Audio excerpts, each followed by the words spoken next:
I also get to introduce Ginny Ruffner. There are people in the American glass movement whose names conjure up feelings of pure admiration and inspiration, and today we honor one of those people.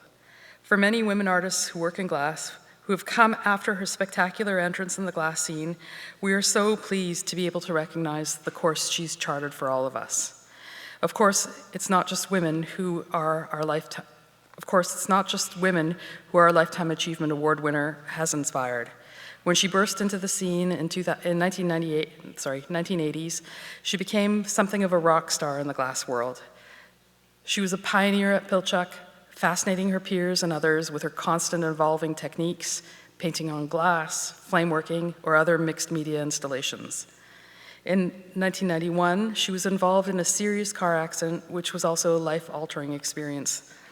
And the award-winning documentary, A Not So Still Life, chronicles her artistic journey after the accident. I encourage all of you to watch it while it's being played at the Chihuly Collection Garden during the gallery hop tomorrow evening, which is, of course, Friday. Keeping true with her indomitable spirit, our honoree continued to transform her career with even more imaginative creations, from pop-up books to room-sized installations and public works.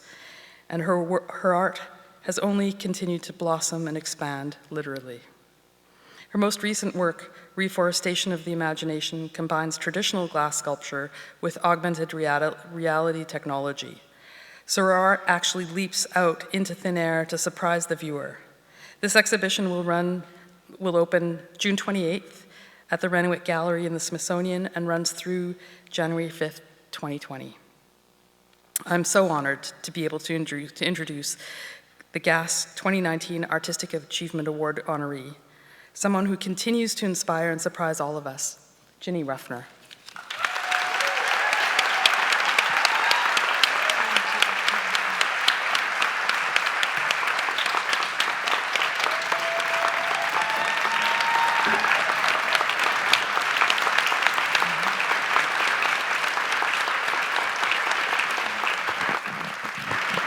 Thanks.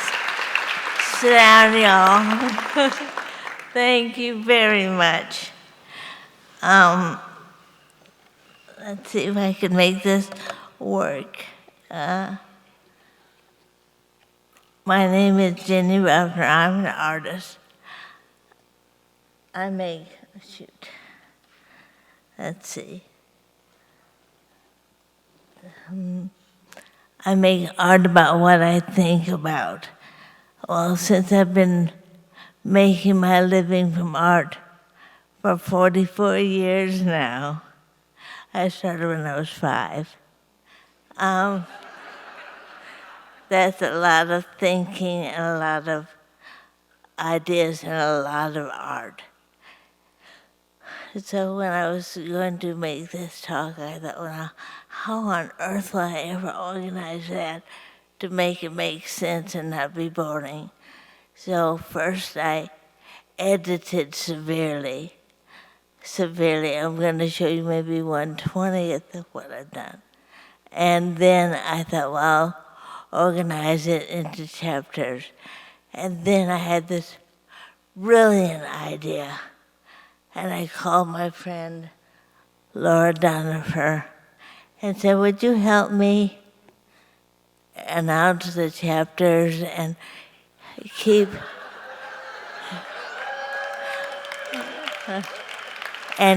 the audience awake? It's after lunch in a warm, dark room. I know what I'd be doing. So Laura's going to help me. And we have a long history of helping each other with projects, so this is just another facet. So the first chapter, organized it by size, biggest first. Had to figure out some way to do it. So this is probably the biggest thing I made. It 30 feet tall. It's in downtown Seattle. The red warning can tips and waters, and the yellow flower spins, the blue flowers open and close, and there's a window in the side for geeks like me. to see what's going on. And it's about, you don't need to, it's about our endangered environment. And on the subject of public art, this is Mackin School in Phoenix. It's a playground that's designed that had elements of things that kids learn in school, tile maps of indigenous tribal lands in Arizona, and a water fountain, a true oasis. This is Security Pacific Gallery. It's a corporate gallery. I made these 3 25-foot long wings that were on the exterior of the building and helps identify the place that's really cool. Well, the building was sold. The wings were in storage until last month when they were installed on the exterior of the new Tacoma Art Museum wing. So I was so happy that they were identifying yet another place to go and have the transcendent experience of art.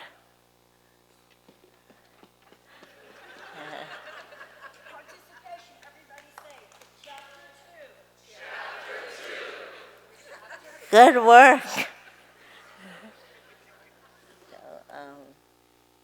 The next size down is room size installations. 2000 Mind Garden State Art Museum. What's cool about this is it was 60,000 roses that were freeze-dried and scattered around. It smelled great. It's about the way ideas just appear in your mind, just kind of floating around. And this is the possession of creativity. A 25-foot tall tornado, 1,000 glass drops. You know, when you're an artist, you possess creativity, but it also possesses you, and you can either let it go through you or resist it and be swept up and destroyed. So I think this was 1990 in D.C.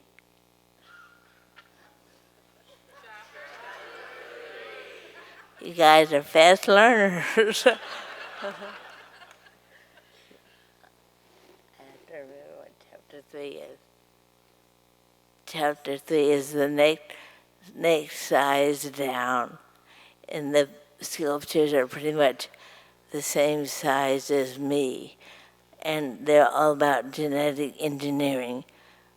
They're bronze and stainless and glass, and I interviewed several faculties of several research institutes around the country to find out about their thoughts about research, why they did it, what they hoped to achieve, and I'm just really fascinated about what's going on in genetics today.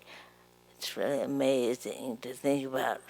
So I was thinking, well, I'll make some myself. These, this one was in the middle of that room there. See? It's botanical scales for a hornflower. What if flowers could make music? Would it be horn music? Would the honeysuckles be the clarinets? And what about scent? Would that be visual as well? So this is just some source imagery to show you what I was thinking about. I'm just going to show you, believe it or not, just a few of each of these series. The force that shapes seashells. What if seawater had a force in it that created seashells from sand and sediment and various chemicals in the water, what would that force look like? Would it have color? Would it have shape? I like to think about stuff like that. A lot of these are stuff I think about. And the great thing about being an artist, that the scientists are always jealous of this. As an artist, I can make it up, and I don't have to prove it. And all the scientists have to prove it. This one is the gene for the sheen on poles satin. Why not? Why not? These are all entities that do not have genes, nor do they sexually reproduce. But again, I'm an artist, I can make it up. And short symmetry. When lightning blooms, it's about this tall. Wouldn't you love to see that? If lightning could bloom, what color would it be? How long would it last? What would it smell like? Again, something I'm thinking about. Arboreal mudra. I think, well, why not a gesture? How about hybridizing gesture and blooming behavior? How would that look? How big would it be? How would it last, or would it change?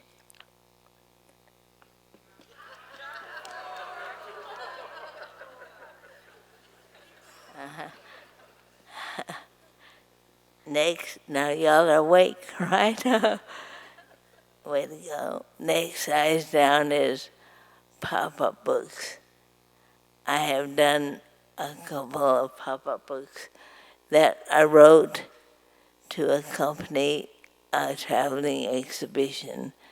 So this one is the pop that is related to that part of the exhibition. So it was kind of illustrating the exhibition. Here's one from the book about imagination.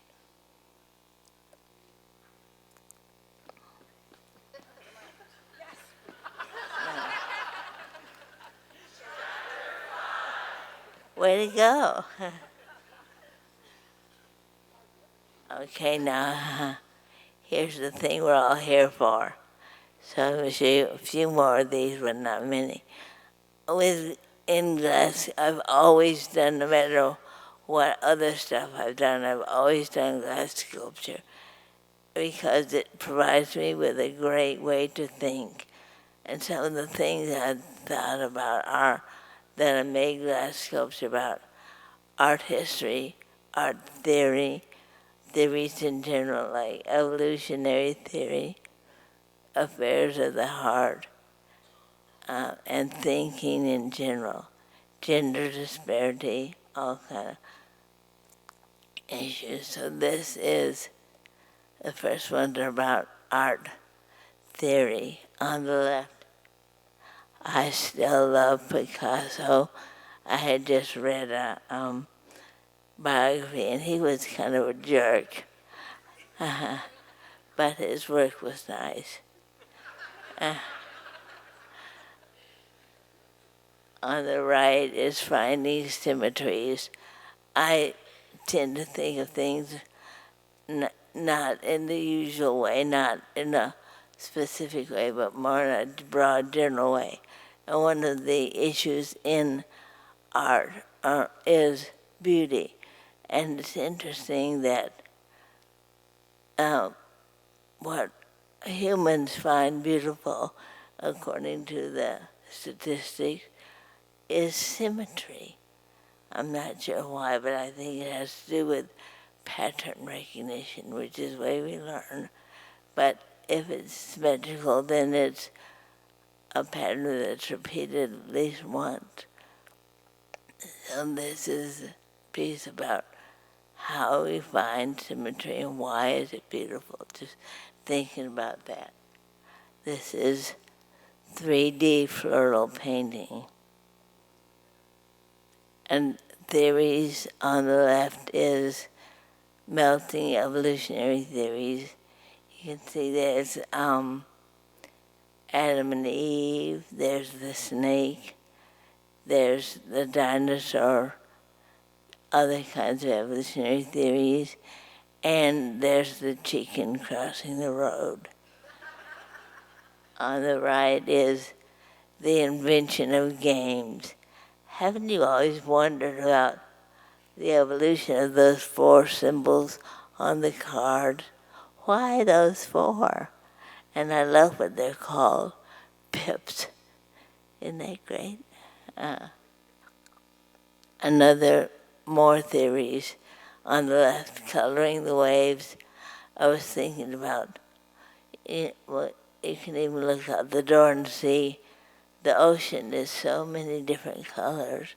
And although I know cognitively that it's atmospheric stuff and reflection that changes the color of the water, what if it was the fish in the water that gave the water its color, or vice versa? And on the right, the evolution of the chicken tango. We all know that joke, but it's not funny.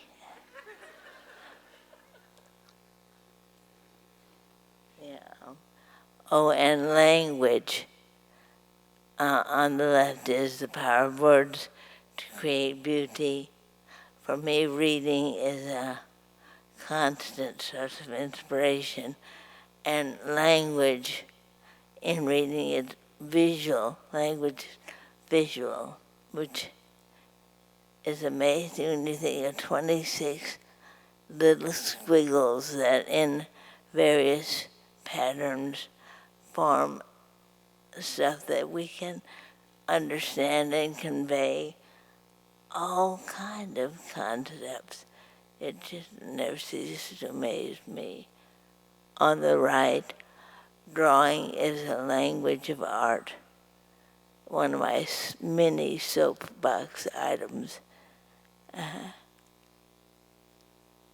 Oh, and thinking in general in a more conceptual way, like on the left is the big title.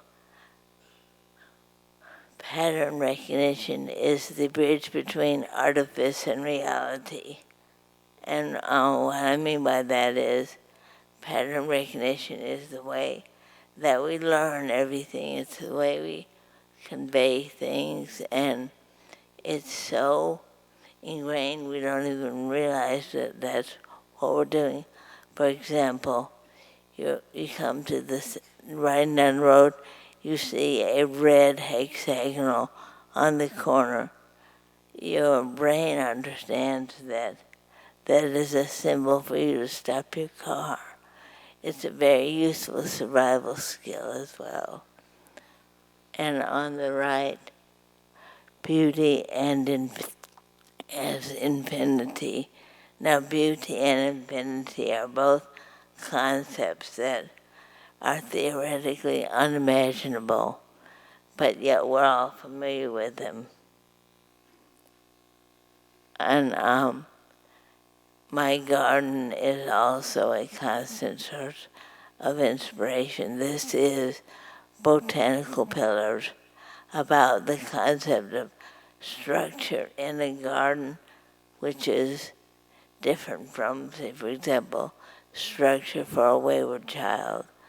But the concept of structure and the resulting information that implies is what I was trying to convey here.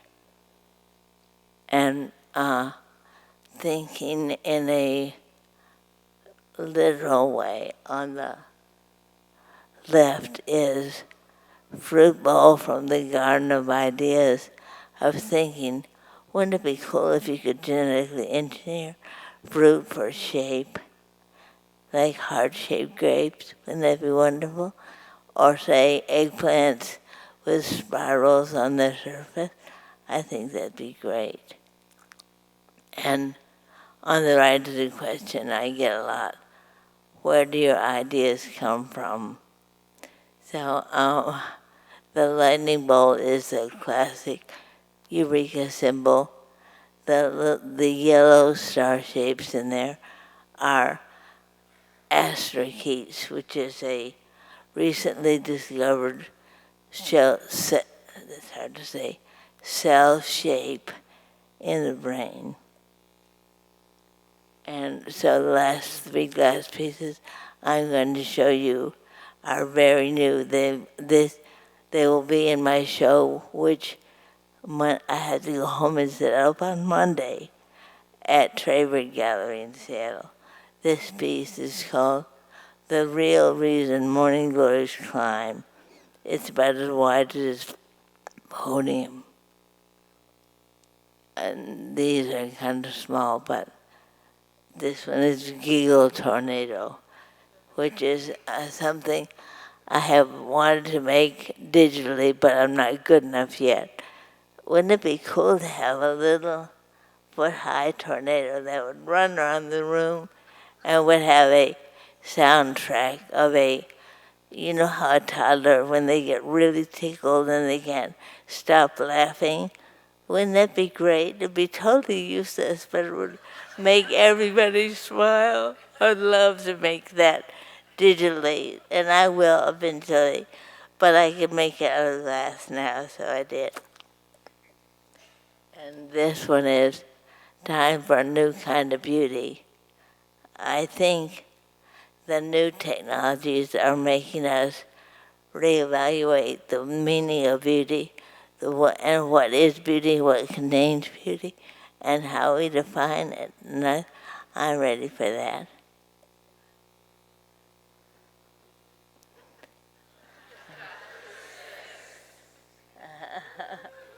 You're very young. Thank you, Laura.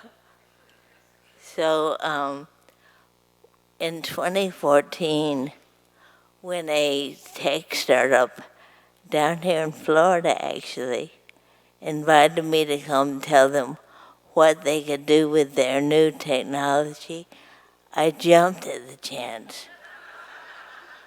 It was augmented reality, and it was before Pokemon Go. But it was really, really cool. I'd never seen anything like it. And I love new media. So I thought, well, I really want to learn that. Well,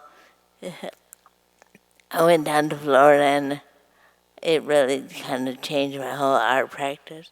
I came home, I started auditing a class at Cornish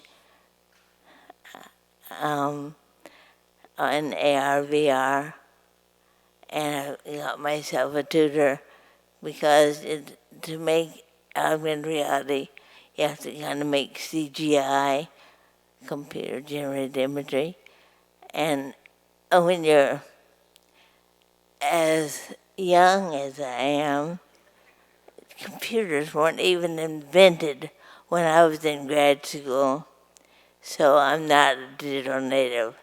I had to learn everything from the beginning, which was kind of cool. It's been great. So what I've done is I've got 2 videos to show you what projects I've done with my. Can you write your name on that? It's easier if they talk. I interviewed genetic research scientists across the country for a couple of years to come up with this list of intangible and ephemeral concepts that the viewers can hybridize with their drawings. Let me show you what I mean with these 2 words, giggling and emergent. After the participants draw what they imagine a hybrid of those 2 words looks like, it's taken over to the modelers who translate 2D into 3D. And here's the model of emergent giggling. It's beautiful. In the 3rd phase, the 3D model is deployed to the iPads, where on the screen the participants can paint the 3D model with their finger, thereby enabling creativity in yet another level, hopefully making genetic processes and 3D modeling more approachable. I'm really having a great time. What about you? Oh yeah. All right. It's nice to see everyone's interested. Yeah. Okay, yeah, the rest is just credit and boring stuff. So, but anyway, I was hooked on AR. I'm not very good at it yet, but I'm really passionate. And I was told that you cannot deploy AR off glass, which meant I had to do it. So we made this project that is the one that will open at the Smithsonian Renwick on June 28th. And I invite you all to come. This exhibition is called The Reforestation of the Imagination. It's a multimedia exhibit mainly comprised of glass sculpture and augmented reality. Back in 2014, I was invited to a technology company to see their new product they're working on. It was augmented reality. It was just so phenomenal. I came home and changed my whole art practice. My practice was not digital at all. So first I had to learn how to do CGI. So I audited a class at Cornish where I met my digital collaborator, Grant Kirkpatrick. And then I was offered a artist in residency at the Museum of Glass in Tacoma.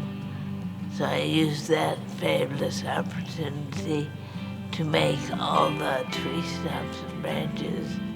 I was told that you cannot deploy AR off glass, which only made it more imperative for me to do it.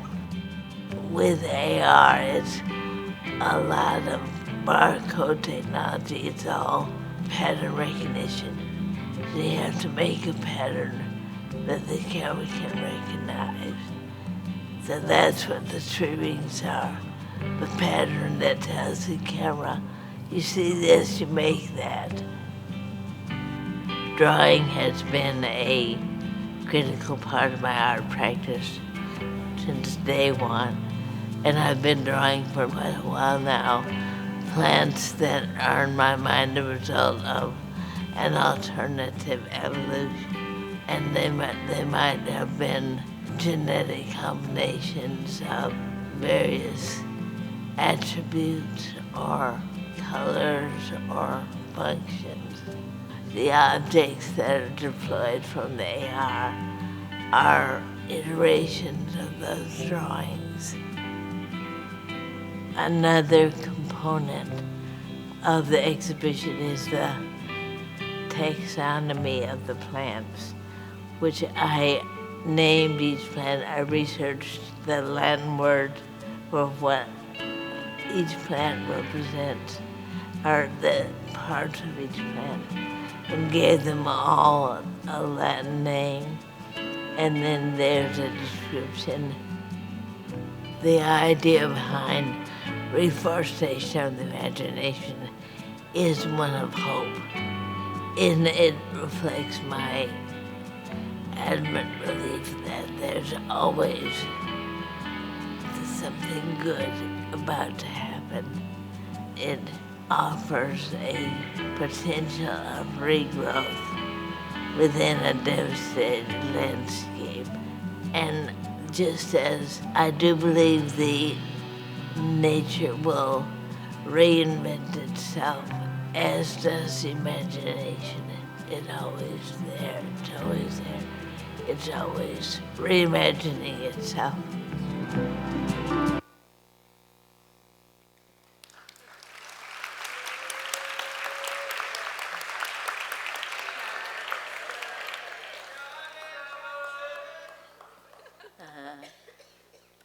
Okay, this is my favorite part. What's next?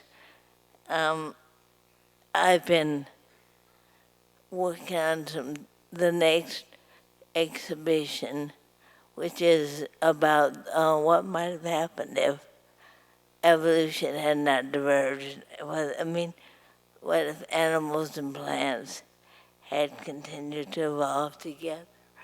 And so in September isn't he cute? He's not a rooster, he's a cock. So that's one. So these will deploy off various sculptures at an exhibition in Seattle.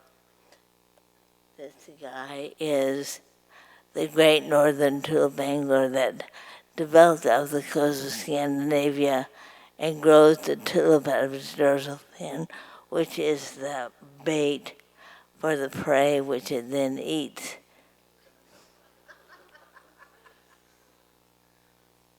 And this is my favorite thing. This I just completed yesterday, and it's really fun. I did successfully, we did, I should say, successfully deploy off the glass stumps. But I thought, well, I'll try deploying off of, deploying off of lampwork sculptures to see if it can work.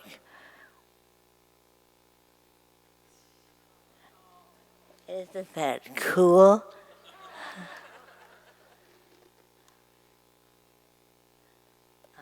So let's see if this. I want to see it again. I don't know if I can now. There we go. It's going to be in my show that opens next week at Trevi Gallery.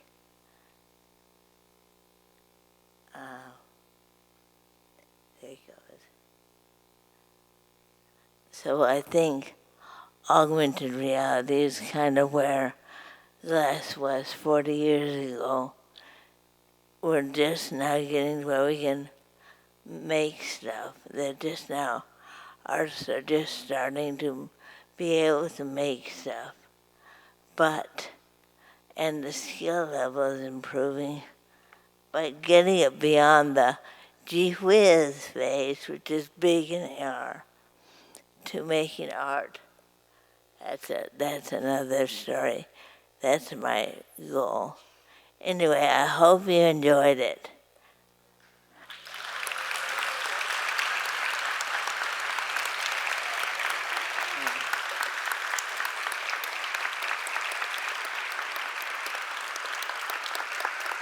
The one, thank you, thank you, thank you.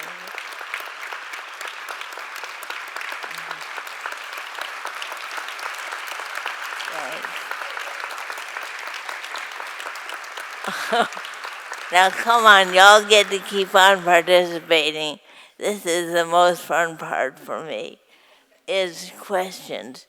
Do I have time for Q&A a little bit? Okay. Can I have the house lights so I can see?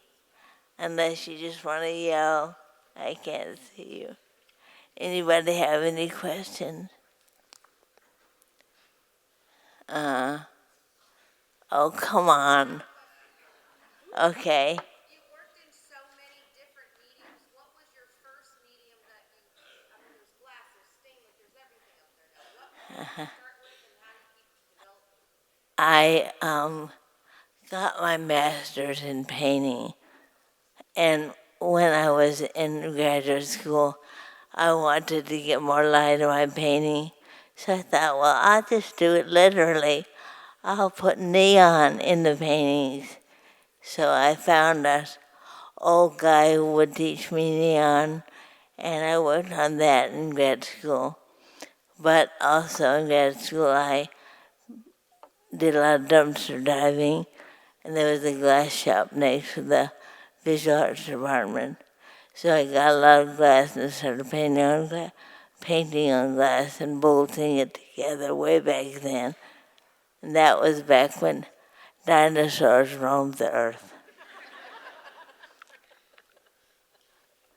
Come on, you guys. Anybody else?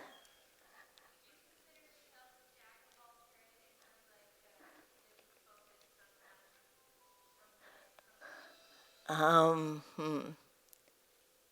Well, I do like to do a bunch of different things. I don't know how I would be supremely bored if I only did one thing, so I don't define myself as an expert on anything.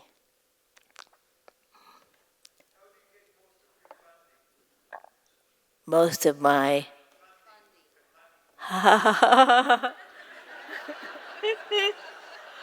I'd love to know.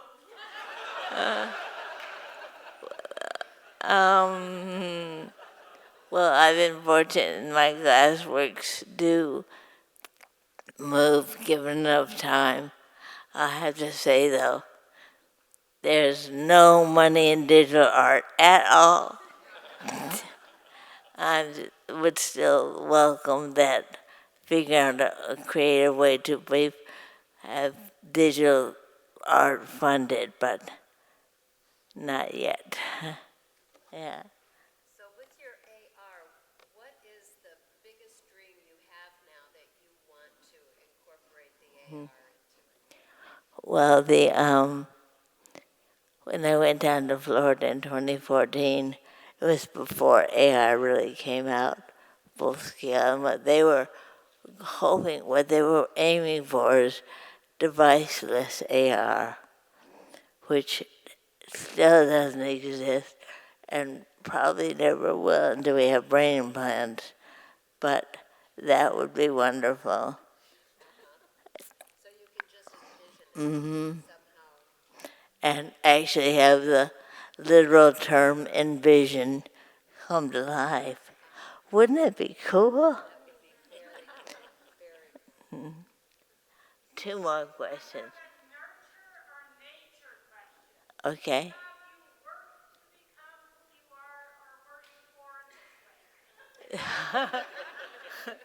With curly hair, yeah.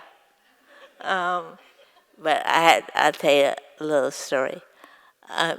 When we cleaned out my parents' house, we found in the attic a letter that she had written to her mother, telling her that she was pregnant with my little sister. So that would have meant I was 5 years old. And in the letter, she was also answering the question that my grandmother had asked her, what do the girls want for Christmas? And she said, well, you can get Ginny a box of colors and some paper and she'll be happy all day. So that's the earliest identification of my obsession with making stuff.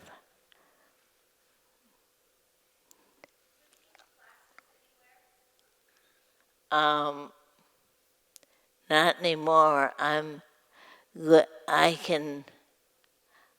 still lecture quite a bit, but and I'll be happy to boss people around, but teaching is just not what I do nowadays.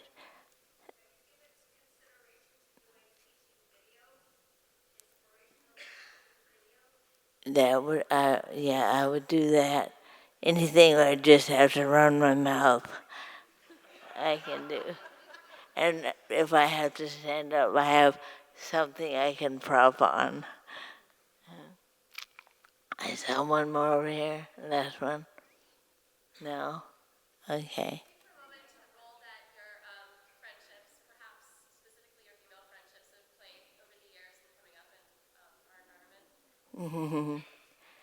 Yeah, well, back when I started exhibiting, many times I was the only female in an exhibit.